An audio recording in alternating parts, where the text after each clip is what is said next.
काम तो करना पड़ेगा कि जैसे डॉक्टर सुनीलम मैं लिखता हूँ, लोगों को जाति सूचक शब्दों का अपना सरनेम को लिखना लोगों को बंद करना मतलब पड़ेगा। जाति की पूछ हटानी और पड़ेगी। जी, जाति की जाति पूछ की हटानी पड़ेगी। यानी मैं जब अमेरिका के दृश्य देखता हूँ 140 शहरों के, तो मुझको ये बात जरूर इस बात का इल्म होता है कि आने वाले समय में जिस तरीके की जागरूकता वंचित तबकों के अंदर पैदा हो रही है, जिनको लगातार सताया गया है, ऐतिहासिक तौर पर जिनको प्रताड़ित किया गया है, वो लोग जो है आज नहीं तो कल वो बड़े पैमाने पर खड़े होने वाले हैं। और आने वाले समय में मुझे दीवार के ऊपर राइटिंग ऑन द वॉल दिखलाई पड़ती है कि हमारे लिए सबसे बड़ा जो टूल है इस देश के अंदर वो है संविधान।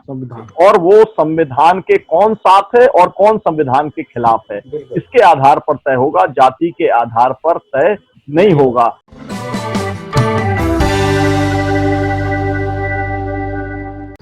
नमस्कार दोस्तों, जय भीम। मैं सुरेश आप सभी का स्वागत करता हूं।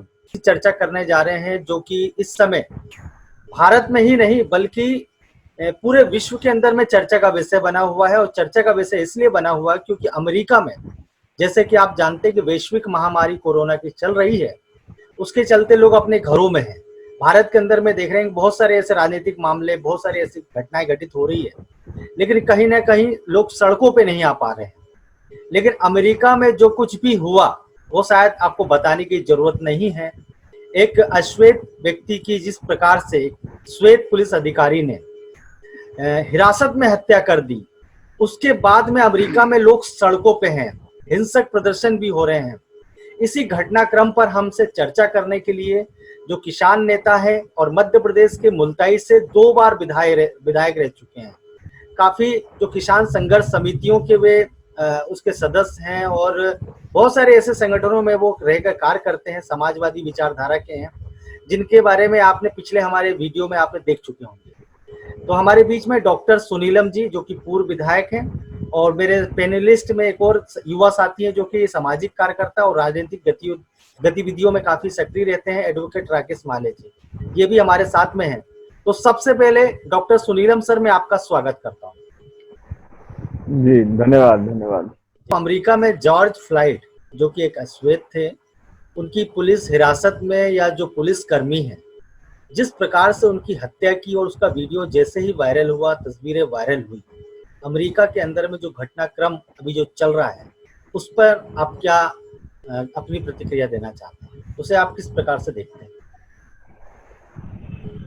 देखिए, जो कुछ देखा पूरी दुनिया ने वो ये था कि जॉर्ज फ्लॉयड को पकड़ा गया और एक अंग्रेज पुलिस अधिकारी उनकी गर्दन के ऊपर अपना घुटना लगाया हुआ था।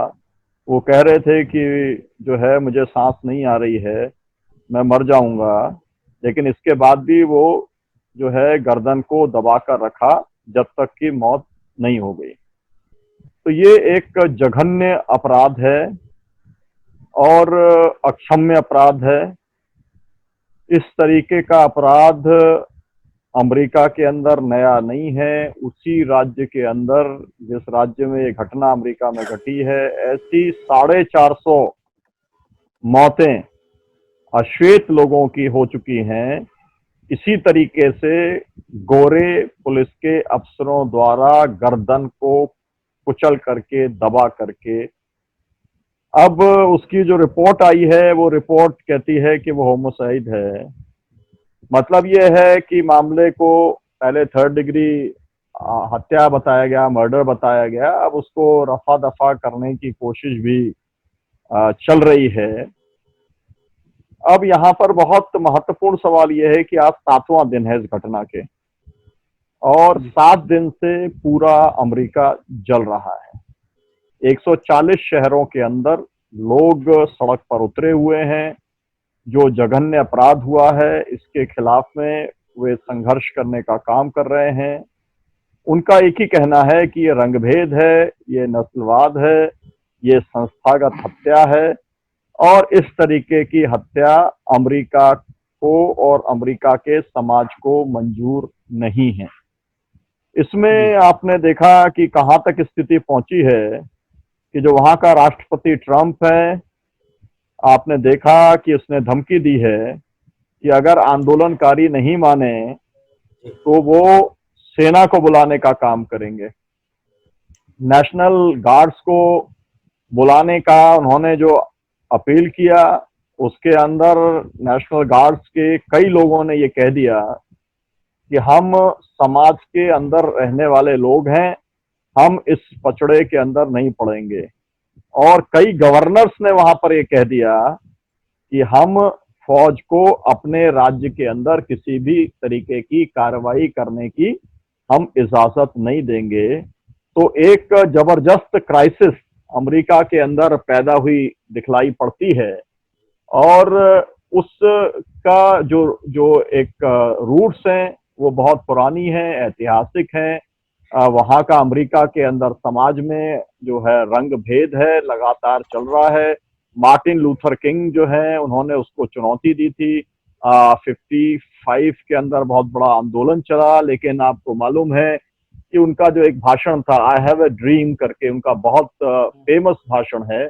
और उसके बाद 4 अप्रैल 1968 में उनकी हत्या कर दी गई। तो पूरी दुनिया ये देख रही है और अमेरिका ये देख रहा है कि जिस तरीके का वातावरण उस समय मार्टिन लूथर किंग की हत्या के समय जो दिखलाई पड़ रहा था, जो आक्रोश, जो गुस्सा दिखलाई पड़ रहा था, वही गुस्सा जॉर्ज फ्लॉयड, जिसका कि कोई उस तरीके से सिविल राइट्स मूवमेंट का कोई इतिहास नहीं है, उसके ऊपर कोई छोटा मोटा अपराध का आरोप था, लेकिन जो घटना है, जिस तरीके से ये पूरी घटना घटित हुई है, उसके खिलाफ में अमेरिका खड़ा है। और यहाँ पर ये जानना सबको जरूरी है कि जितने अश्वेत लोग आंदोलन कर रहे हैं, उससे कई गुना ज्यादा जो श्वेत लोग हैं, जो सिद्धांततः रंग भेद की नीति, नस्ल भेद की नीति के खिलाफ हैं, वो लोग भी उस आंदोलन के अंदर उतरे हुए हैं। जी। लेकिन वहां पर जो राष्ट्रपति है वो इस किस्म का व्यक्ति है कि अभी आपने देखा कि वो चर्च के अंदर जाने के लिए एक मतलब बाइबल का के साथ में चर्च के सामने खड़े होकर फोटो खिंचाने के लिए वो व्हाइट हाउस से निकला। पहले तो वो चूहे टाइप जो है बंकर के अंदर छुपने को मजबूर हुआ था। अमेरिका का राष्ट्रपति जन आंदोलन से घबरा करके बंकर के अंदर घुस जाए, ये घटना अपने आप में कितना बड़ा वहां पर जन आंदोलन खड़ा हुआ है, इसकी ताकत को दिखाती है। लेकिन उसको अपनी उसने शक्ति दिखाने के लिए और धर्म का दुरुपयोग करने के लिए वो व्यक्ति व्हाइट हाउस के सामने जो चर्च है वहां पर गया। जो लोग प्रदर्शन में थे उनको धकेला गया, वहां से हटाया गया और उसने जाकर के वहां पर चर्च के साथ में फोटो खिंचाया। लेकिन आपको जानकर के आश्चर्य भी होगा और मुझे इस बात की बहुत गर्व है कि वहां का जो बिशप है, उस बिशप ने, उस महिला ने विरोध किया। उसने कहा कि ये व्यक्ति कभी व्हाइट हाउस के सामने चर्च है, कभी मतलब संडे के प्रेयर्स में ये व्यक्ति कभी आता नहीं था, लेकिन यहाँ पर आकर के इसने चर्च का भी दुरुपयोग किया है और इसने बाइबल का भी दुरुपयोग करने का काम किया है। मेरा कहने का मतलब है कि एक बहुत बड़ी एक फंडामेंटल बहस वहां पर खड़ी हुई है। और एक और बात वहां पर देखने की रिमार्केबल बात है, वो बात यह है कि तमाम सारे गवर्नर, तमाम सारे पुलिस चीफ जो है वो लोगों के बीच में चले गए, आंदोलनकारियों के बीच में चले गए, उनसे कहा कि हम आपके साथ में हैं, हम इस आंदोलन के खिलाफ नहीं हैं, हम आपकी भावना को अच्छे तरीके से समझते हैं, हम आपकी भावना का को कद्र करते हैं। मतलब जैसा भारत के अंदर होता है कि अगर आपने कोई आंदोलन किया तो पुलिस आपको दुश्मन मानेगी, सरकार आपको दुश्मन मानेगी, प्रशासन आपको दुश्मन मानेगा, लठ चलाएगा, गोली चलाएगा, आपको जेल के अंदर फर्जी मुकदमे बना करके डाल दिया जाएगा। हिंदुस्तान के सभी आंदोलनों का लगभग एक ही जैसा ये इतिहास है। और इसी इतिहास के अंदर जब हम उसका एक कॉन्ट्रास्ट देखते हैं अमेरिका के अंदर, तो वहां पर सिविल राइट्स मूवमेंट कितना पावरफुल है ये हमको दिखलाई पड़ता है। और मुझको लगता है कि आने वाले समय में चुनाव जो होने वाला है, जिसको जीतने के लिए हर किस्म की तिकड़म करने का काम मोदी कर रहे हैं, उसको उस चुनाव को जीतने के लिए, भारतीय समुदाय को प्रभावित करने के लिए वो यहाँ पर अहमदाबाद आए और पूरा का पूरा जो है ट्रम्प जमात इस देश के अंदर अहमदाबाद के से जो शुरू हुई, अब तमाम सारे तथ्य इस बात के ओर इंगित करते हैं कि कहा तो ये गया था, प्रचारित तो ये किया गया था कि तबलीगी जमात ने कोरोना फैलाया, लेकिन वास्तविकता ये निकल के तमाम सारे तथ्य आ रहे हैं कि जो मोदी के जो पूरे कार्यक्रम में, जो ट्रंप के कार्यक्रम में अहमदाबाद लोग गए थे, वहीं से कोरोना वायरस फैलना शुरू हुआ, जो अमेरिका से यहाँ पर आया था। मेरा कहने का मतलब ये है कि जबरदस्त तरीके से ये जो राष्ट्रपति है वो किसी भी कीमत के ऊपर वहां पर इस चुनाव को वो जीतना चाहते हैं, लेकिन वहां की जनता ने कमर कसी हुई है। और आपको मालूम है कि सैंडर्स जो कि बहुत बड़े लीडर हैं वहां के, उन्होंने भी जो है वहां पर जो डेमोक्रेटिक कैंडिडेट है उसका समर्थन करने का काम किया है। तो मुझे लगता है कि ये घटना न केवल अमेरिका के ऊपर असर डालेगी, अमेरिका में तो रंगभेद बहुत जबरदस्त है। डॉक्टर राम मनोहर लोहिया वहां पर गए, डॉक्टर राम मनोहर लोहिया वहां जब सांसद थे तब एक कॉफी हाउस में गए, और क्योंकि वो अश्वेत थे तो उन्हें कॉफी हाउस में घुसने से मना कर दिया। उन्होंने वहां पर सत्याग्रह किया, उनकी गिरफ्तारी हो गई, भारत सरकार ने इसके ऊपर प्रोटेस्ट किया, अमेरिकी एडमिनिस्ट्रेशन को माफी मांगने के लिए मजबूर होना पड़ा। और उस समय ये कहा गया कि अमेरिका के अंदर जो सिविल राइट्स मूवमेंट था, जो ब्लैक्स का मूवमेंट था, उसको बहुत बड़ी ताकत मिली, उसको एक इंटरनेशनल सपोर्ट पूरी दुनिया के अंदर मिला। और आज मुझको ऐसा लगता है, और मैं देशवासियों से आपके इस चैनल के माध्यम से कहना चाहता हूं कि देश के अंदर जो भी सिविल राइट मूवमेंट के लोग हैं, मानवाधिकारवादी हैं, उन सब लोगों को अपने घरों से निकलना चाहिए और जो अमेरिका के अंदर आंदोलन चल रहा है उसका समर्थन करने का काम करना चाहिए, क्योंकि ये आंदोलन कोई बहुत ही सीमित सोच का आंदोलन नहीं है, ये व्यापक सोच का आंदोलन है। ये समाज में किसी भी तरीके के भेदभाव के खिलाफ है, और भारत का समाज भेदभाव पूर्ण है। जो बाहर आप जो तस्वीर देख रहे हैं डॉक्टर राम मनोहर लोहिया की, बाबा साहब अम्बेडकर की, महात्मा गांधी की, इन लोगों ने अपनी पूरी जिंदगी भेदभाव को खत्म करने के अंदर लगाने का काम किया, लेकिन इसके बावजूद भी हमारा देश पूरे तरीके से, हमारा समाज आज भी भेदभाव पूर्ण है।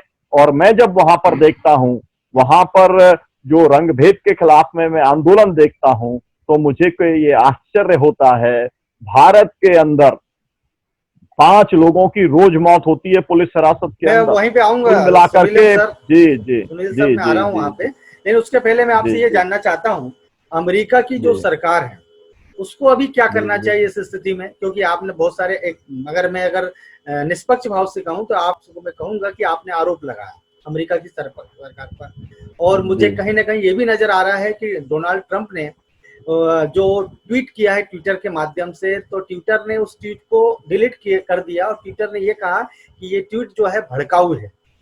तो ये सारे मामले चल रहे हैं। आज स्थिति को संभालने के लिए अगर मैं आपसे पूछूं कि अमेरिका सरकार को क्या करना चाहिए, तो आप क्या कहें? देखिए, पहली बात तो मैं कहना चाहता हूँ, क्योंकि आपने ट्वीट की बात की, तो एक जो वहां पर कहा गया, वहां पर के राष्ट्रपति द्वारा ये कहा गया कि एक है ना एंटीना करके एक संगठन है, वो संगठन वहां पर हिंसा फैलाने का दोषी है। और अब जांच से ये पता चल रहा है कि जो व्हाइट सुप्रीमिस्ट हैं, मतलब जो लोग सफेद जो गोरे रंग को जो श्रेष्ठ मानते हैं, गोरे लोगों को श्रेष्ठ मानते हैं, जिन लोगों ने दक्षिण अफ्रीका के अंदर अपार्थाइड को चलाने का काम किया, दुनिया के अंदर गोरों का राज कायम रहे, जो लोग इस सोच के लोग हैं, उन लोगों ने एक सुनियोजित ट्विटर कैंपेन चलाया था, और वो उन्होंने एंटीना के नाम से चलाया था ताकि इस संगठन को फंसाया जा सके, क्योंकि ये प्रगतिशील विचार के संगठन है, विचार का संगठन है, और ह्यूमन राइट्स और सिविल राइट्स वाला संगठन है। आपने जो सवाल का उठाया है, मैं उसके बारे में कहना चाहता हूं। देखिए, मैं अमेरिका गया हूं, अमेरिका के अंदर जो है, मैं वहां पर जो 7,500 वहां के विधायक हैं, वो लोग भारतीय समाज, भारतीय पॉलिटिक्स, भारतीय लेजिस्लेचर को समझना चाहते थे। तो यहाँ के कई पार्टीज के जो एमएलएज हैं वो गए थे।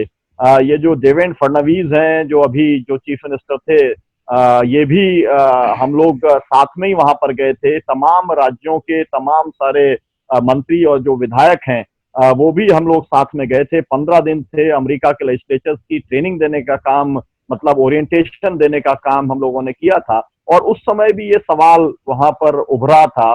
लेकिन ये सवाल वहां पर जितना तेजी से उभरता है, वहां पर उतनी ही कट्टरता से उसका जवाब दिया जाता है। अब जवाब दिया। सवाल ये है कि इसका रास्ता क्या है। रास्ता निगोशिएशन एकमात्र रास्ता है, और निगोशिएशन का मतलब ये है कि कानून तो बने हुए हैं लेकिन वो कानून लागू नहीं होते। मतलब ये है कि पुलिस का अंदर, पुलिस में, जुडिशरी में, एडमिनिस्ट्रेटिव जो भी वहां पर एडमिनिस्ट्रेशन है, हर किस्म के ऊपर जो भेदभाव है वो कैसे खत्म किया जाए, इसके लिए और ज्यादा कड़े कानून बनाने की जरूरत होगी, और लोगों का माइंडसेट चेंज करने की जरूरत है। और ये माइंडसेट जो है, जिनको ब्लैक्स कहा जाता है, जो अश्वेत है, उनका चेंज नहीं करना, जो व्हाइट सुप्रीमिस्ट हैं उनका जो है चेंज करना है। जिसका मतलब क्या है?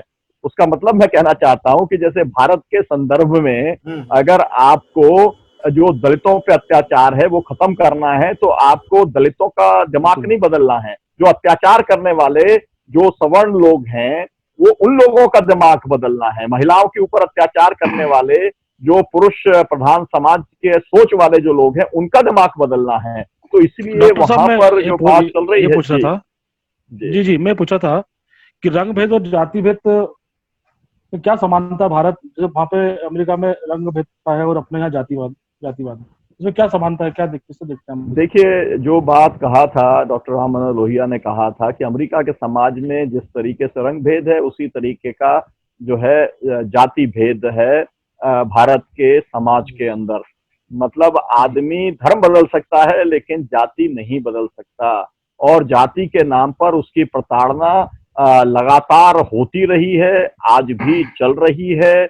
और उसको रोकने के लिए तमाम जो है समाज सुधारक हुए।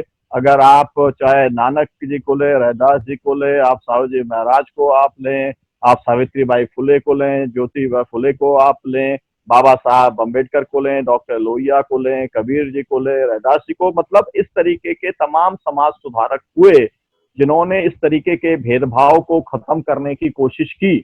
लेकिन वो भेदभाव अभी भी बना हुआ है।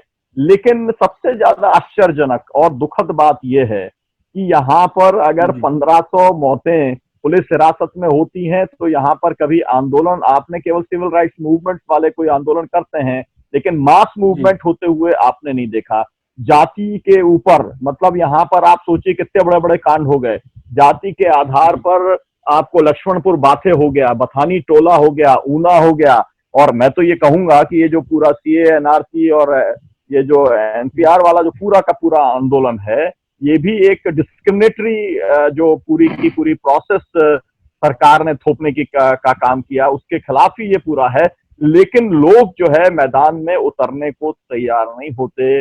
मैं जब अमेरिका के दृश्य देखता हूँ 140 शहरों के, तो मुझको ये बात जरूर इस बात का इल्म होता है कि आने वाले समय में जिस तरीके की जागरूकता वंचित तबकों के अंदर पैदा हो रही है, जिनको लगातार सताया गया है, ऐतिहासिक तौर पर जिनको प्रताड़ित किया गया है, वो लोग जो है आज नहीं तो कल वो बड़े पैमाने पर खड़े होने वाले हैं। और आने वाले समय में मुझे दीवार के ऊपर राइटिंग ऑन द वॉल दिखलाई पड़ती है कि इस तरीके का एक बहुत बड़ा मास मूवमेंट मुझे इस देश के अंदर भी होता हुआ दिखलाई पड़ता है। उसका एक जो है हम लोगों ने जिसे कहते हैं कि एक ट्रेलर जो है सीए मूवमेंट के दौरान हमने देखा, और आने वाले समय में एक बहुत ब्रॉड यूनिटी, एक जो है जाति भेद का जो सवाल है, धर्म के आधार पर भेद का सवाल है, समाज के अंदर जो अन्य तबकों के साथ में जो भेद का सवाल है, मतलब भेदभाव के खिलाफ में एक बहुत बड़ा राष्ट्रव्यापी आंदोलन खड़ा होता मुझे आगे आने वाले समय में मुझको दिखलाई देता है। लेकिन मुझे एक बात का बहुत दुख भी है। वो दुख ये है कि अभी जो पूरा 8 करोड़ प्रवासी श्रमिक को जब चले, 700 लोगों की मौत हो गई उसके अंदर, और 80 लोग तो श्रमिक ट्रेनों के अंदर मर गए, तब भी इस देश के लोगों की आत्मा हिली नहीं, तब भी लोग सड़क पर निकले नहीं। कुछ गिने चुने लोग हैं, मेधा पाटकर जी जैसे लोग हैं, तमाम सारे लोगों ने समाज सेवा करने का काम किया, लोगों को खाना खिलाने का काम किया।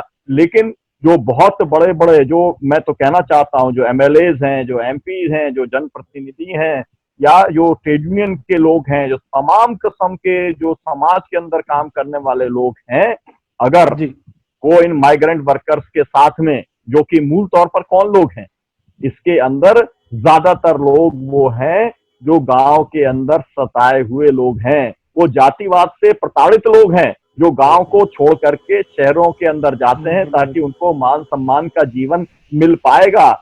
और इसका जी मतलब ये है कि ये जो ज्यादातर इस तरीके के जो लोग थे, जो एक ऐतिहासिक तौर पर जाति के आधार पर भेदभाव जिनके साथ किया गया, जो पीड़ित हैं, उनके साथ में इस देश के अंदर लोग खड़े नहीं हुए, जातिगत तौर पे भी खड़े नहीं हुए, सामाजिक तौर पे भी खड़े नहीं हुए, पॉलिटिकल तौर पर भी खड़े नहीं हुए। तो उस तरीके से एक संवेदनहीनता हमारे समाज के अंदर दिखलाई पड़ी। कुछ लोग ऐसे हैं जो कि उतरे मीडिया के अंदर, हम जैसे रवीश कुमार जैसे जो है हम पत्रकार को देख सकते हैं कि उसने रोज शो किया, रोज उसने लोगों का दर्द दिखाने का काम किया, लेकिन जिस तरीके से मास मूवमेंट होना चाहिए था वो इस देश के अंदर नहीं दिखलाई पड़ा।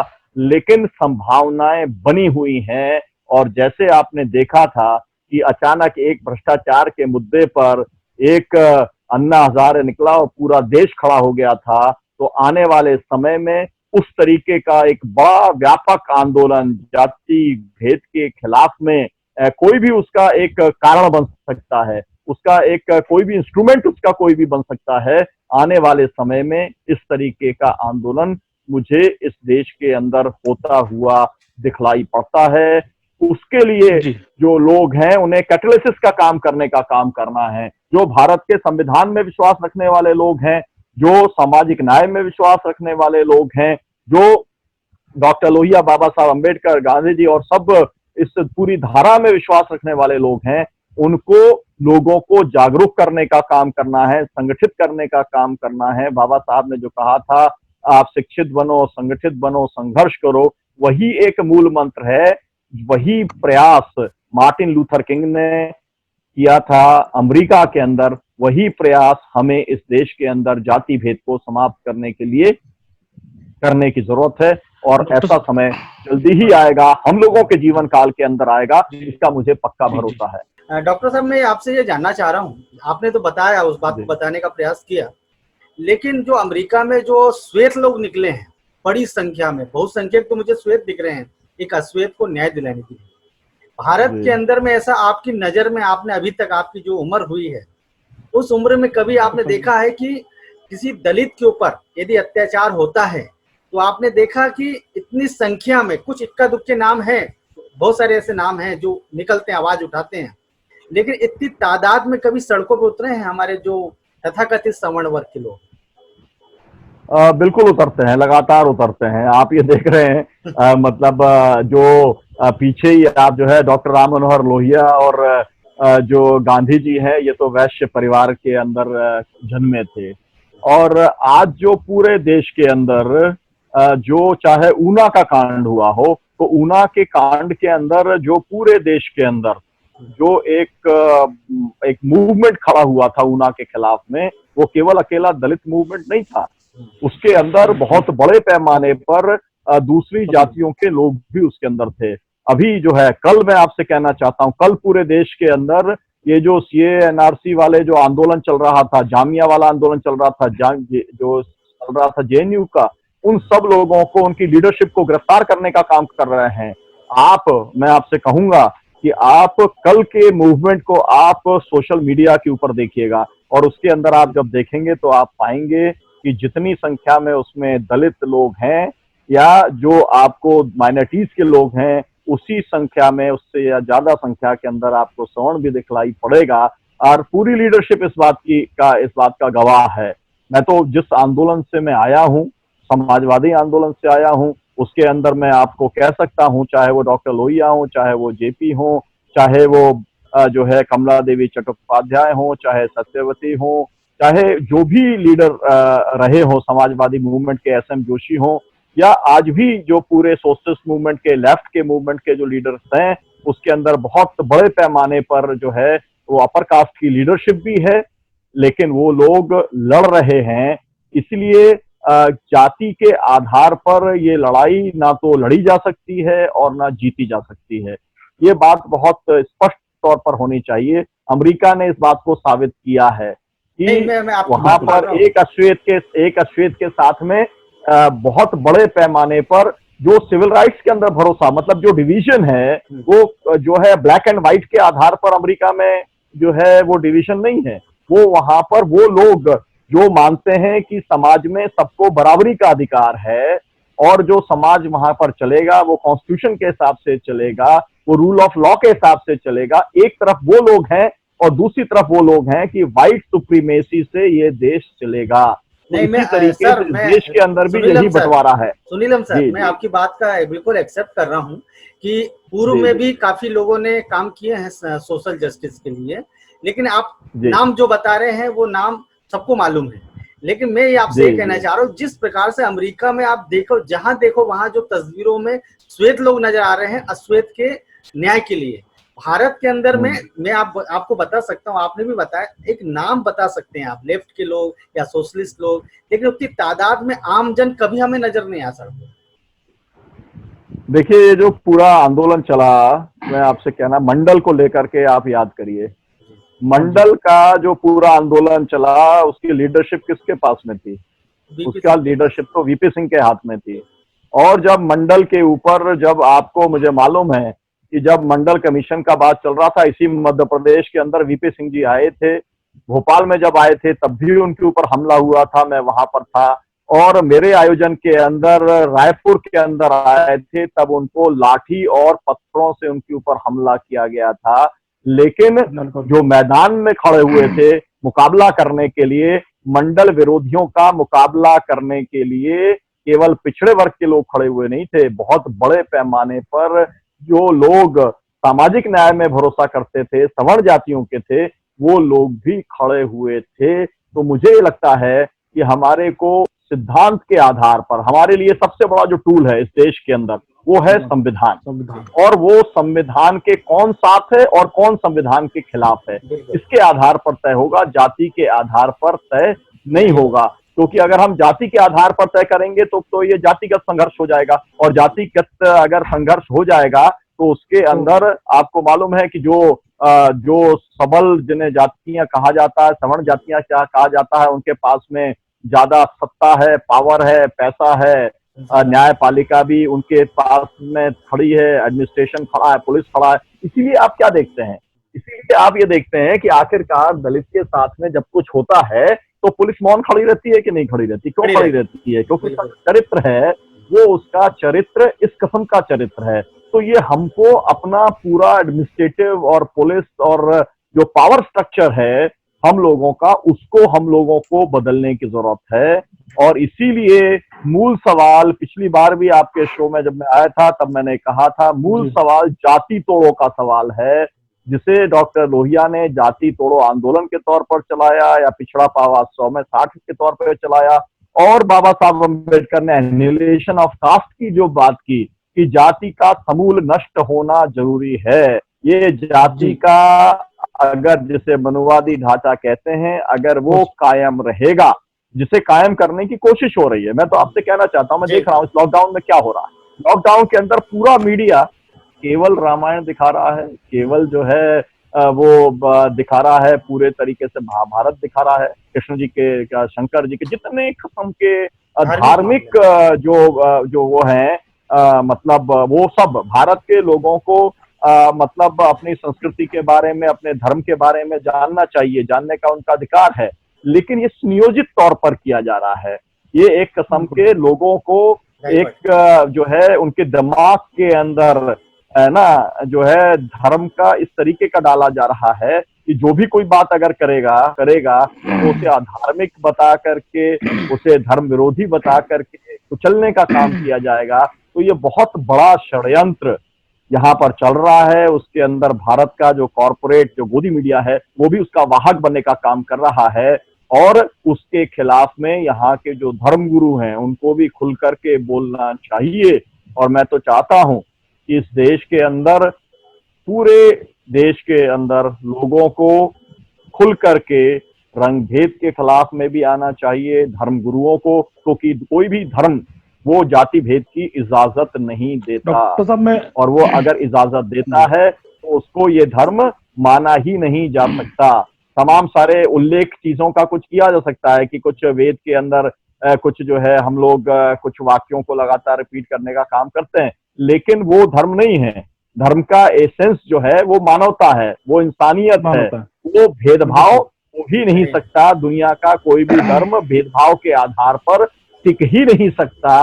लेकिन जो कर्मकांडी लोग हैं, जो कि पाखंडी लोग हैं, जो धर्म के नाम पर अपनी दुकान चलाना चाहते हैं, वो लोग भेदभाव को समाज के ऊपर थोप के रखना चाहते हैं। और इसलिए वास्तव में धर्म क्या है, इसके ऊपर भी बहस जरूरी है। अमेरिका के अंदर ये बहस चल रही है। जब बाइबल लेकर के आते हैं जब ट्रंप, तो फिर उसको चुनौती देने का काम पूरे के पूरा वहां का जो चर्च के जो पारदी लोग हैं, चर्च के जो ब्रदर्स हैं, सिस्टर्स हैं, जो फॉलोअर्स हैं, वो खड़े होकर के कहते हैं कि तुम गिरजा घर का दुरुपयोग नहीं कर सकते, तुम जो है वो बाइबल का दुरुपयोग करने का काम नहीं कर सकते। वो दिन इस देश के अंदर भी आएगा जब इस तरीके के अंदर पूरे समाज के अंदर लोग खड़े होकर के करेंगे। लेकिन ये काम तब होगा जब लोगों में जागरूकता बढ़ेगी, लोगों को संविधान के बारे में ज्यादा जानकारी होगी। तो साहब, मैं ये बोला था कि मैं भी मतलब जनता से मिलता हूँ और पब्लिक प्लेस में काम करता हूँ, समाज में काम करता हूँ, तो हर व्यक्ति जो है मेरा समाज, मेरी जाति जानना चाहता है। मैं जब भी उनको नाम बताता हूँ वो मेरा सरनेम जरूर पूछते हैं। तो मैं आपसे यही पूछना चाह रहा था कि ये मानसिकता कैसे भारत में जातिवाद खत्म होगा और नस्ल भेद का जो आंदोलन चला है भारत में जातिवाद है। और अच्छा, आप लोग तो मुझे जानते हैं कि क्या डॉक्टर सुनीलम को 2 बार विधायक बनाया, 50 और 60% वोट दिया, तो किसी ने जाति देखी थी क्या? जाति अगर देखी होती, जाति अगर देखी होती, तो फिर मुझे नहीं लगता कि जो मेरे स्वजातीय लोग हैं उनमें से 99% लोगों में से भी लोगों ने मुझे वोट देने का काम किया होगा। तो जो लोग मेरे विचार से सहमत हैं, संघर्ष से सहमत हैं, खड़े हुए, तो मुझे लगता है कि एक काम तो करना पड़ेगा कि जैसे डॉक्टर सुनीलम मैं लिखता हूँ, लोगों को जाति सूचक शब्दों का अपना सरनेम को लिखना लोगों को बंद करना पड़ेगा। जाति की पूछ हटानी पड़ेगी। जाति की पूछ हटानी पड़ेगी और इसको एक मुहिम के तौर पर चलाना पड़ेगा। और अंतर जाति विवाहों को, अंतर धार्मिक विवाहों को हमको उसके साथ में खड़ा होना पड़ेगा, उसको ताकत देने का काम करना पड़ेगा। देश में तमाम सारे संगठन हैं जो अंतर जाति विवाहों के लिए साथ खड़े हुए हैं। ऑनर किलिंग अभी भी चल रही है जाति के नाम पर, ये भी मैं जानता हूं इस देश में, लेकिन उसको खत्म करने के लिए कड़े फैसले करने पड़ेंगे। और ये फैसले तब होंगे जब हर व्यक्ति ये तय करेगा, मतलब अमेरिका का हर एक अश्वेत व्यक्ति ये तय करेगा कि मेरे साथ में, मेरे जो संपर्क में, मेरी कॉन्टैक्ट लिस्ट में कितने गोरे लोग हैं, और हर गोरा व्यक्ति ये तय करेगा कि मेरे कॉन्टैक्ट लिस्ट में कितने अश्वेत हैं। उसी तरीके से इस देश के अंदर बदलाव और परिवर्तन तब होगा जब हम सब लोग, अगर डॉक्टर सुनीलम की कॉन्टैक्ट लिस्ट आप देखो और उस कॉन्टैक्ट लिस्ट के अंदर आपको अवर्णों के नंबर भी मिले, माइनॉरिटीज के नंबर भी मिले, महिलाओं के और जो वंचित तबके के लोग हैं, ट्राइबल्स के नंबर भी मिले, तब आप समझना कि मेरे कुछ वास्तव में सोच में बदलाव आ रहा है। अगर मैं जिस जाति का हूं उसी जाति के नंबर मेरे पास हैं, उन्हीं के साथ में उठता बैठता हूं, उन्हीं के साथ में बातचीत करता हूं, उन्हीं के साथ में मेरा इंटरेक्शन है, इसका मतलब जो भी कुछ मैं बोलता हूं वो पाखंड है। तो इसलिए बहुत सारी बेसिक बात है, लेकिन ये जो बेसिक्स है इसके ऊपर काम करने के लिए बहुत कम संगठन तैयार हैं, बहुत कम लोग हैं जो अपना जीवन लगाने के लिए तैयार हैं। लेकिन ये लाइफ टाइम काम है और इस लाइफ टाइम काम को कुछ लोगों को, विशेष तौर पर युवाओं को आगे आकर के इसको अपने हाथ में लेना चाहिए, तब नए समाज का निर्माण हो पाएगा। आप देख रहे हैं WLBS न्यूज। चैनल को सब्सक्राइब करना और बेल आइकन को प्रेस करना ना भूले।